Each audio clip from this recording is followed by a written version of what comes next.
حضرت سیدنا عبداللہ ابن عباس رضی اللہ تبارک و تعالی عنہ روایت کرتے ہیں کہ جہنم کی آگ اور اس کی شدت اور اس کی تپش کا اندازہ اس بات سے کیا جانا چاہیے کہ جب اللہ تبارک و تعالی نے حضرت آدم علیہ السلام کو زمین پر بھیجا اور آدم علیہ السلام زمین پر تشریف لائے اور آپ کی توبہ قبول ہوئی تو اس وقت آپ کو حاجت ہوئی کھانا بنانے کی، کیونکہ جب تک کہ توبہ کی قبولیت کی بشارت نہیں ملی تھی اس وقت تو ایک ہی دھن تھی، نہ کھانا نہ پینا نہ سونا، صرف اللہ کو منانے کی فکر تھی۔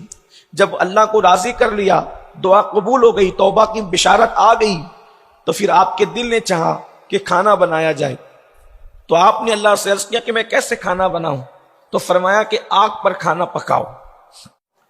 آگ کہاں سے لاؤں؟ اس وقت تک لوہے میں پتھر میں رگڑنے سے آگ تھی نہیں، لوہا پتھر یہ سب آگ سے خالی تھے۔ اس وقت تو دنیا میں آگ کا نام و نشان نہ تھا۔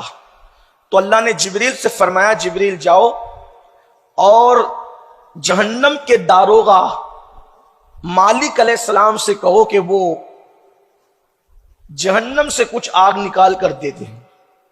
توجہ کرنا، بہت دھیان سے سننے کی بات ہے کہ جہنم کی آگ کی حرارت کیا ہے۔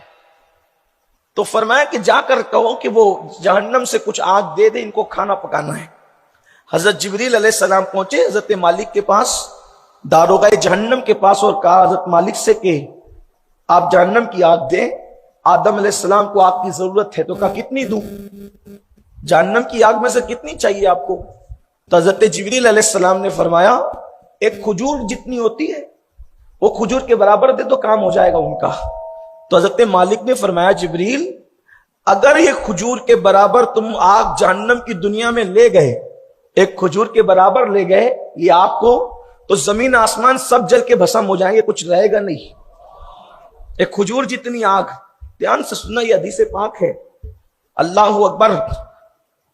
یہ کھجور اتنی آگ اگر لے گئے تو زمین اور آسمان جل کر کے بھسم ہو جائیں گے۔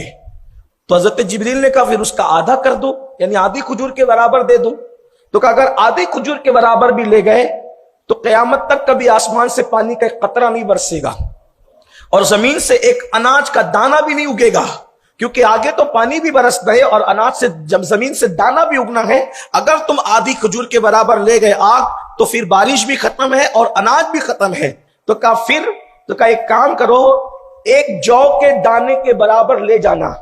توجہ کریں، جو سمجھتے ہیں نا گیہوں کے دانے کی طرح ہوتا ہے، جو کے دانے کے برابر، بلکہ گیہوں تھوڑا موٹا ہوتا ہے لیکن جو ہے وہ حیت کے اعتبار سے تھوڑا سا باریک ہوتا ہے، چاول سے تھوڑا موٹا اور گیہوں سے تھوڑا سا باریک ہوتا ہے، اس کو جو کہتے ہیں۔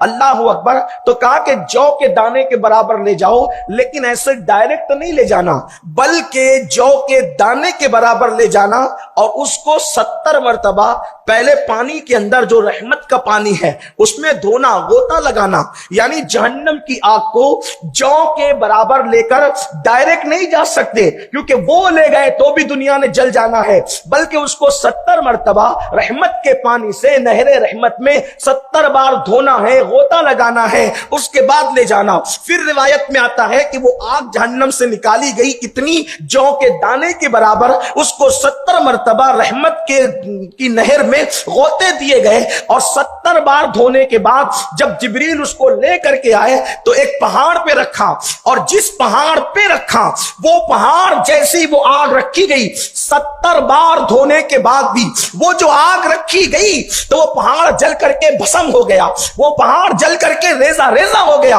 اور وہ جو آگ جہاں سے نکلی تھی یعنی جہنم سے پھر وہیں پر وہ لوٹ گئی، یعنی وہ آگ دنیا میں رہی نہیں بلکہ جہاں سے نکلی تھی وہیں پہ وہ لوٹ کر کے چلی گئی۔ لیکن جب وہ پہاڑ اس کی وجہ سے جلا اور جل کر کے بھسم ہو گیا اور ریزہ ریزہ ہو گیا تو اس آگ سے حرارت نکلی، اس پہاڑ سے حرارت نکلی، گرمی نکلی، اور وہی گرمی لوہے میں اور پتھروں میں بس گئی۔ اس کے بعد پتھر کو ایک دوسرے سے رگڑا جاتا تو اس سے آگ پیدا ہو جاتی۔ یعنی یہ جو آگ ہے دنیا کی وہ اس آگ کا دھواں ہے، دھواں جس سے ہم آج فائدہ اٹھا رہے ہیں۔